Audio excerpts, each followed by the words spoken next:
Panga utaratibu wa kuanza kufanya ukaguzi wa kupita kwa mikoani kwa ajili ya kukagua kuona sheria inatekelezwa namna gani.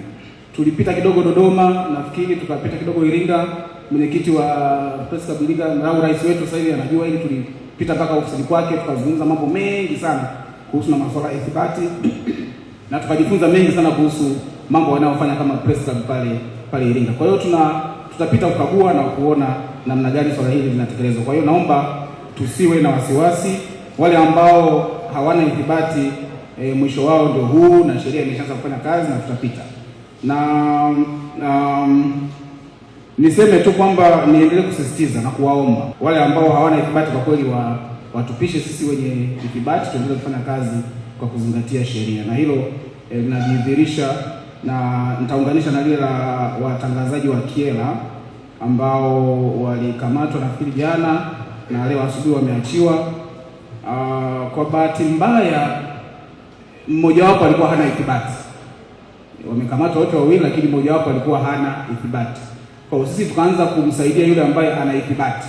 Yule ambaye hana ithibati tukasema yeye sio mwandishi wa habari, kwa sababu kwa mujibu wa sheria mwandishi wa habari ni yule ambaye ana ithibati. Kwa yule ambaye hana ithibati sio mwandishi wa habari. Kwa hiyo tukaanza kumsaidia yule ambaye ana ithibati kwanza. Kwa hiyo ni advantage pia ya kuwa na ithibati. Ukipata changamoto sisi bodi tutaingia na kwanza kukusaidia namna ya kuweza kutatua changamoto ambayo unakutana nayo.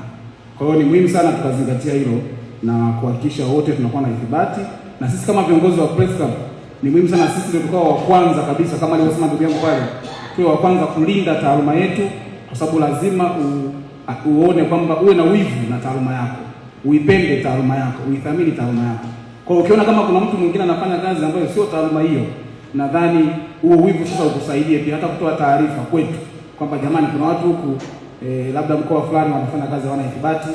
Na tumefanya hivyo. Kuna watu wa Arusha tulikuwa tunawasiliana sana, kuna watu pia tumechukua hatua kule Arusha, kuna watu wa Mwanza pia nao tumeshirikiana nao kwa kiasi fulani, lakini bado tunaendelea, kwa sababu hii swala tukubali kwamba ni geni na lazima watu wote tuzoee na tuzingatie sheria.